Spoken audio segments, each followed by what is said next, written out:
La licenciatura en la Universidad Tecnológica Nacional de Mendoza e hizo la maestría en la Universidad Nacional de Cuyo en agrarias. Sus áreas de especialización son vitivinicultura. Actualmente es investigador y docente universitario. Los países que influyeron en su trabajo son Bolivia, Perú, Uruguay y Argentina. Las cosas que más me gustan del vino: el mensaje que encierra cada botella sobre el lugar y pueblo donde se elabora el mismo. Si fuera un vino, sería Malbec al estilo Oporto. Su lema, durante muchos años, definía mi vida diciendo que tengo dos esposas. La viticultura es una y la enología es otra. Así, viví al menos 2 décadas de las 3 que tengo de recorrer viñedos y bodegas. Adelante. Buenas tardes, muchas gracias. Bueno, vamos a empezar, por favor. Antes quiero agradecer a la comunidad de Guanajuato, a la Asociación de Productores de Uva, que me invitó cordialmente, a las hermanas Ducoin, también al productor Vega y a una amiga que se trajeron del Valle de Uco para acá, para México, que es Elizabeth Bordín. Sin más, empecemos. Bueno, el tema que me convoca es las precipitaciones en los vinos más frecuentes, cómo evitarlas y cómo prevenirlas.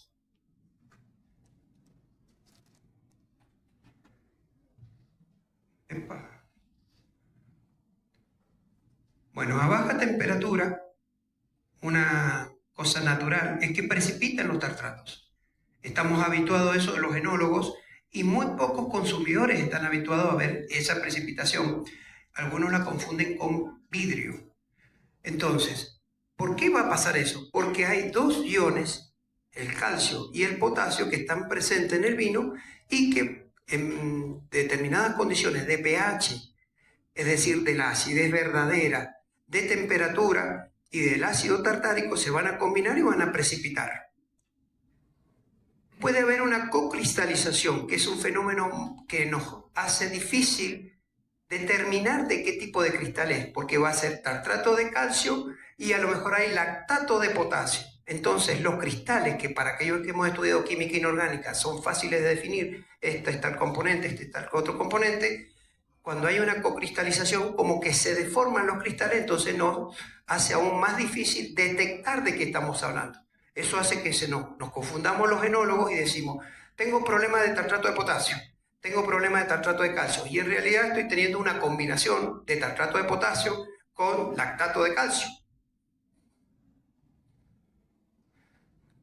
Si miramos, acá vamos a hablar de uno de los dos iones que más dolores de cabeza nos ha traído durante muchísimos años a los enólogos, el potasio. Voy a intentar marcar, y si miran, el potasio tiene dos orígenes. Uno que es el natural, que está fuertemente influenciado por la uva, y otro que es el potasio enológico. ¿Por qué decimos potasio enológico? Porque todos esos productos nosotros los utilizamos con algún objetivo enológico en el vino.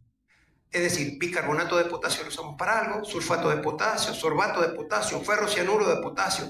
Inclusive las sales que quedan en los tanques de los años anteriores pueden ocasionar desprendimiento, solubilidad y aumentar la concentración de potasio. Y el potasio ya viene naturalmente en la uva, o sea que tenemos dos fuentes de este ion. Entre el otro componente, el otro que participa siempre en las precipitaciones va a ser el ácido tartárico, que también tiene dos orígenes. La uva, que en mi clima, o sea en el clima de Mendoza, es el ácido más abundante, pero en Francia no es el ácido más abundante. Entonces va a estar fuertemente influenciado el origen según el clima del lugar a donde estoy elaborando las uvas. Y otro problema, otra fuente es la acidificación. Es decir, yo estoy corrigiendo en el vino su escasez de acidez natural por el agregado de ácidos. En la Argentina se pueden usar los ácidos orgánicos, tartárico, málico, láctico y cítrico. Generalmente se usa tartárico. Una vez que ya tenemos identificados los dos componentes de la precipitación, el potasio y el tartárico, vemos que aparece la electrodiálisis, que va a influir en que puede aumentar o disminuir ese precipitado. La desadificación también puede hacer lo mismo. Ahora, lo interesante aquí es lo siguiente. Nosotros, esto que estamos estudiando, si miran abajo la referencia, estamos usando un libro que está impreso en el 2006. O sea que no es un problema nuevo, es un problema que nos acompaña desde hace mucho tiempo. Hay algunas sustancias que se pueden agregar legalmente. A ver, yo hago hincapié a veces en el énfasis en el término legal, porque en la Argentina la vitivinicultura está regulada, controlada por un organismo que se llama Instituto Nacional de Vitivinicultura, que es donde yo he pasado 30 años de mi vida recorriendo bodegas, viñedos, analizando, en fin, es el lugar de trabajo mío. Y somos quienes verificamos que estas cosas se puedan usar o no. Entre las sustancias que aumentan, no la solubilización.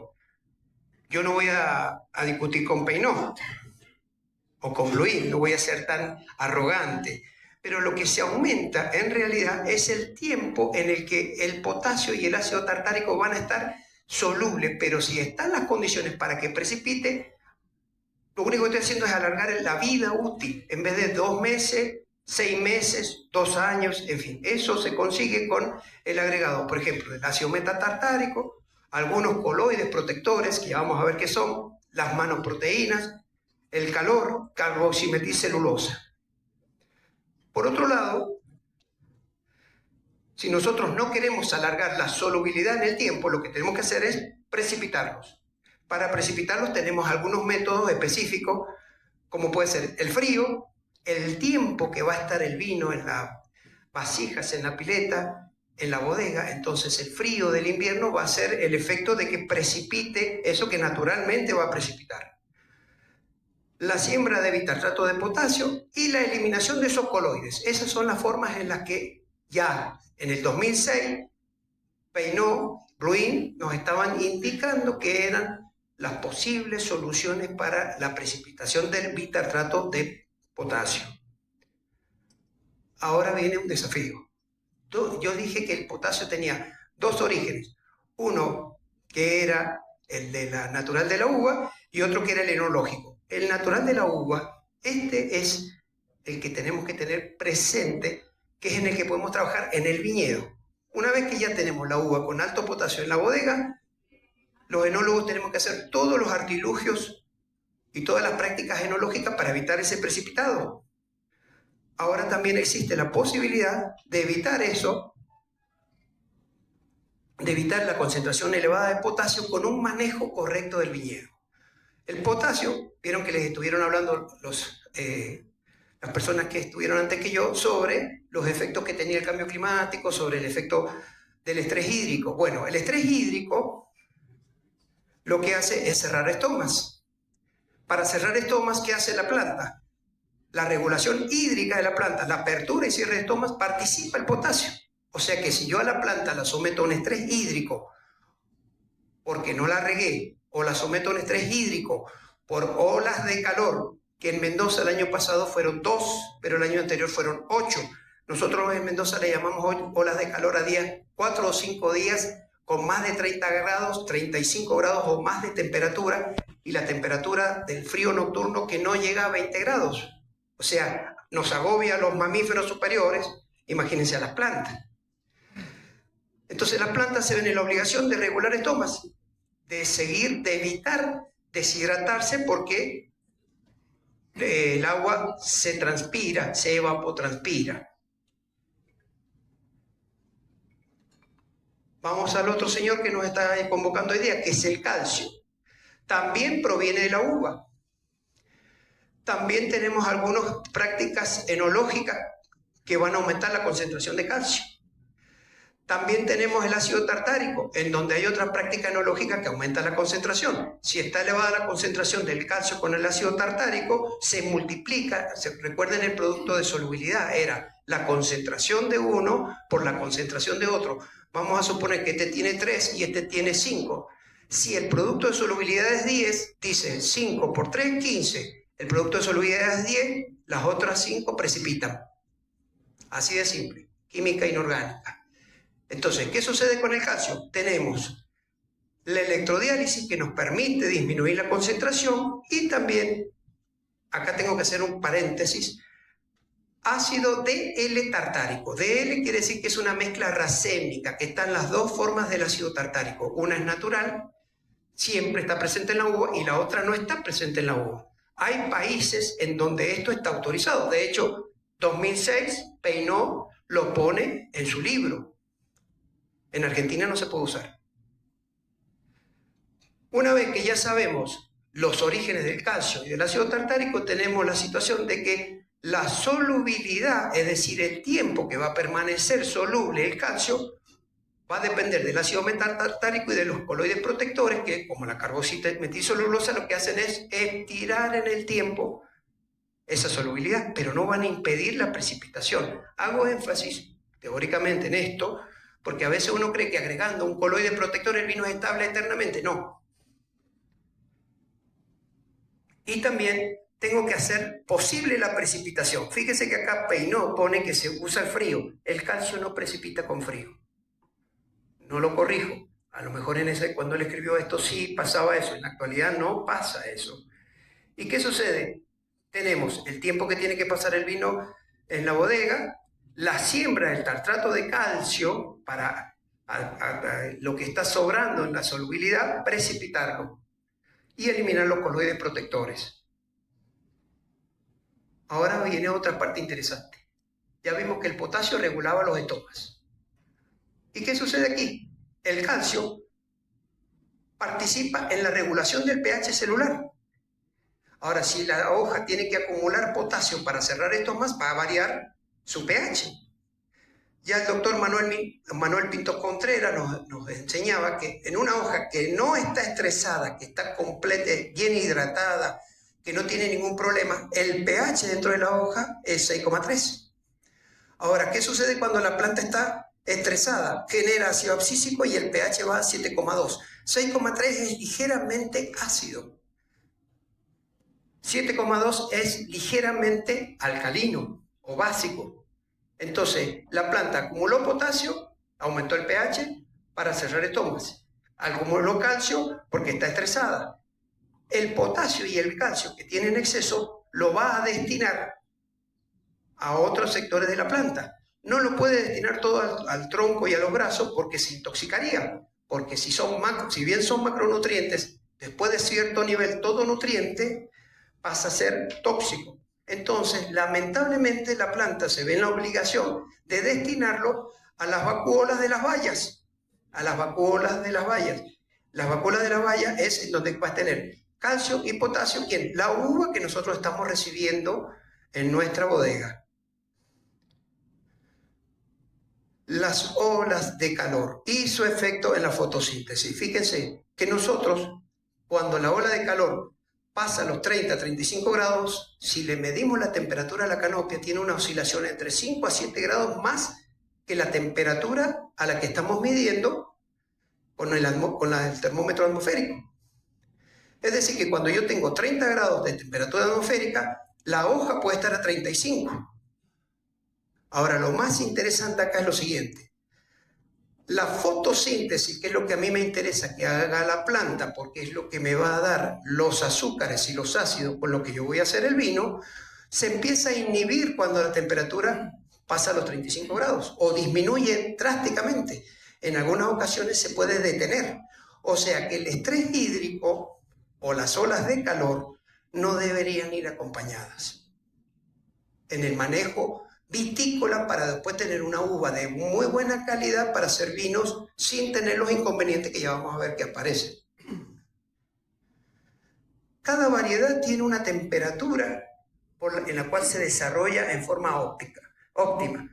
Por ejemplo, a mí ¿cuál me interesa? El Malbec, que es nuestra cepa insignia. Ahora, acá hay gente de Chile y va a buscar dónde está el Carmener o dónde está el Cabernet Sauvignon, que ellos son los que más producen, los que más venden. Uno tiene que ser exitoso con una variedad. Por ejemplo, Zinfandel, ¿a qué país representa? Pinot Noir, ya escuchamos hablar recién a una señora mexicana que produce en Estados Unidos, que una de las uvas más valiosas que tiene es Pinot Noir. Entonces tenemos rangos de temperatura en donde la variedad expresa su potencial. ¿Significa eso que yo voy a plantar solamente en esos rangos de temperatura? No, significa que yo, si no tengo las condiciones ideales, tengo que hacer un gran esfuerzo de conocimiento para conseguir mejorar los vinos sin tener las condiciones ideales en el viñedo. Hay una ecuación que manejamos en Mendoza que dice que el 60% de la calidad de eso que le están sirviendo a ustedes está en la uva. El otro 40% es producto nuestro, de los enólogos. Ahora, nosotros los enólogos nos podemos equivocar y ese 60% destruirlo, o podemos acertar y con ese 60% obtener un vino espectacular. Cualquier cambio significativo que suceda en el clima, cambio climático, le va a afectar indudablemente a la producción de uva y a la calidad del vino directamente. ¿Por qué? Porque aumenta la cantidad de azúcar. Esos azúcares se transforman en alcohol. Yo tengo vinos que antes tenían 12,5 de alcohol y ahora tienen 13,5, 14,5. Francia inventó la chaptalización. ¿Por qué? Porque su grado alcohólico no era suficiente. Ahora tiene exceso de alcohol. ¿Los pequé? Porque yo voy a tener una estrategia que apenas me llega la uva y yo tengo lo que denomino mosto, que es el jugo de uva fresco. Yo hago ingreso, lo primero que hago es le mido el pH, le corrijo pH y le corrijo anhídrido sulfuroso. Como esa uva tiene muchos sólidos disueltos, los centrifugo para bajar a menos de 10 NTU, que es una forma en la que yo mido la turbidez de la uva. Una vez que yo logré eso, ese 20% de la uva lo trato. ¿Con qué? Con este equipo, para bajar el pH, porque este equipo lo que hace es que atrapa iones, calcio y potasio. Una estrategia alternativa es usar el 25%, pero del primer prensado, lo que nosotros denominamos mosto flor. ¿Por qué? Porque en la pulpa no hay tanta acumulación de calcio y de potasio. Entonces yo estoy corrigiendo acá sin gastar en comprar ácido tartárico, que es un insumo muy caro para la industria. El mosto tratado se va a ir evaluando por degustación. Acá hemos visto mucha tecnología, pero los vinos los hacemos los seres humanos, los compramos seres humanos, los consumimos seres humanos, y los que tenemos que estar permanentemente en la pileta degustando somos los enólogos. Entonces, por degustación, Una vez que yo conseguí la acidez buscada y que no tengo desviaciones, voy destinando a las distintas vasijas. Acá elimino cationes y hay énfasis en ese punto. ¿Por qué? Porque es importante que yo no estoy corrigiendo por el agregado de ácido tartárico, uno de los dos componentes que vimos, tanto para el precipitado de calcio como el de potasio, sino que estoy eliminando calcio y potasio sin agregado de ácido tartárico.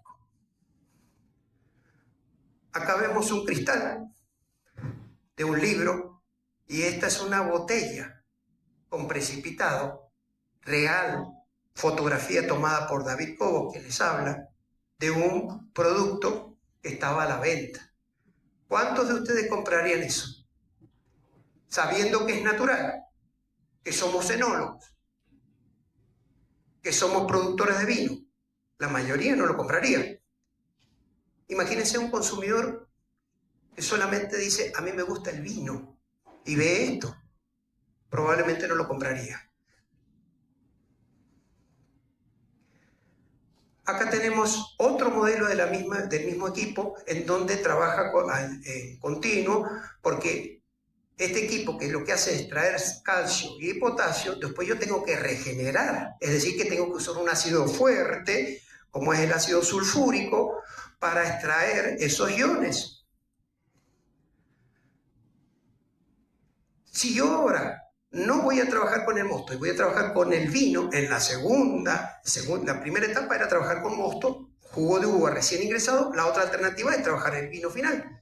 Si yo trabajo con el vino, tengo que tratar un 15 o un 20% del vino, ahí elimino el calcio, que me va a generar inestabilidad, elimino potasio, pero yo ya hice correcciones durante la elaboración de la concentración de protones. Perfecto para los químicos, pero no para los enólogos. Para los enólogos, la manera correcta de calcular el pH es la raíz cuadrada de la constante del ácido, que es más abundante por la concentración de la base. Y el que maneja el pH del vino es la concentración de la base, porque los ácidos son débiles. Y las concentraciones de la base en este caso, ¿cuáles son? O sodio, o potasio o calcio. ¿Qué sucede cuando se producen las precipitaciones en la bodega? Va a arrastrar color. Yo hice un montón de trabajo, bazoqueo, pisoneo, trabajé en el viñedo, quería obtener un vino con mucho color. Resulta que se me está cayendo por las precipitaciones.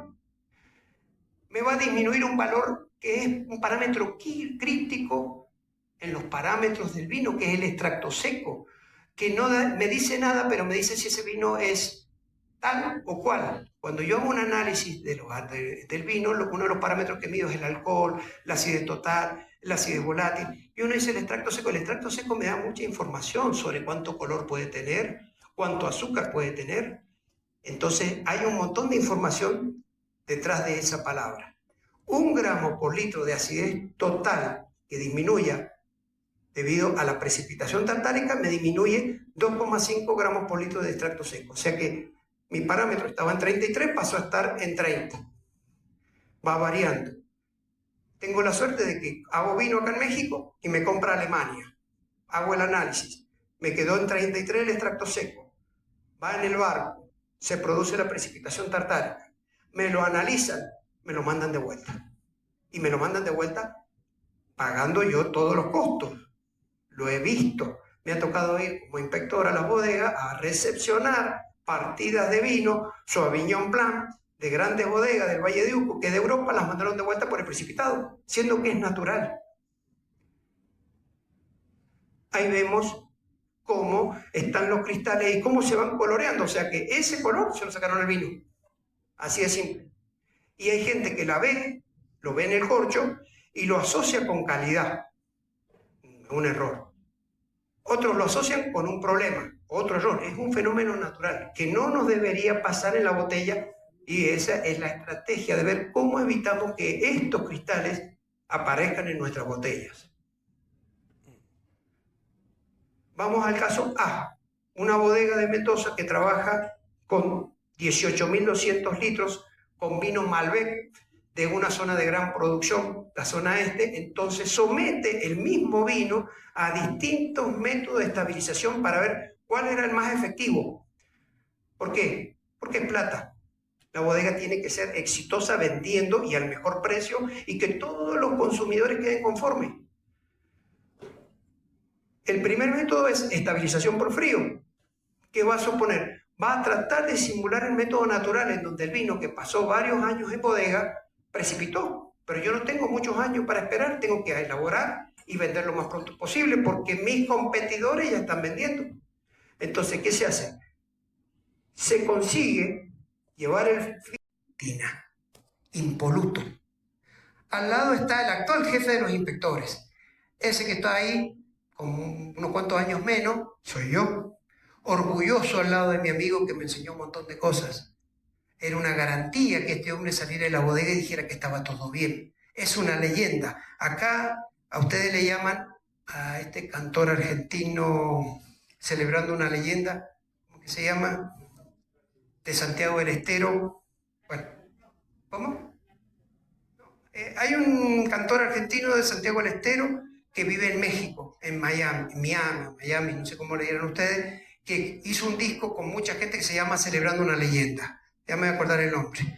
Bueno, esta es una leyenda real que le salvó la vida a mucha gente. Él cantaba. Y ahí estoy con mi esposa, que sabe que me gustan las cosas dulces, es la que me apoya siempre en todas las cosas. Y hay una cosa que he destacado. Durante muchos años he pasado mis horas en el laboratorio. En un momento hubo 200 países que mandaron muestras a sus laboratorios. Nosotros tenemos muchos problemas en Argentina, pero somos los terceros. Con todos nuestros problemas, somos los terceros del mundo. Hay 2 países que están mejores que nosotros en los análisis del vino. No sé quiénes son. No me interesa quiénes son los 2 primeros, pero me imagino que hay 197 países que producen y consumen vino que están por debajo nuestro. Eso es trabajo humano. Le estoy rendiendo un culto a las cosas más importantes de mi vida. Ahora sí, la pregunta.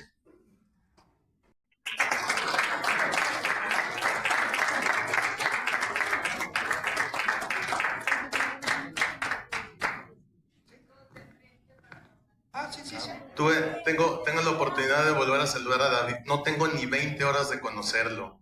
Ayer tuvimos la oportunidad de estar en una cena con los ponentes y cuando lo presentaron, hay varias cosas que tenemos en común, México, Argentina y David y Yamil. Uno es, le comentaron que tiene 2 esposas, ¿no? La viticultura y la enología. Y la tercera cosa que nos apasiona mucho a David y a mí es el fútbol. Entonces, muy buen partido el día de hoy. Felicidades.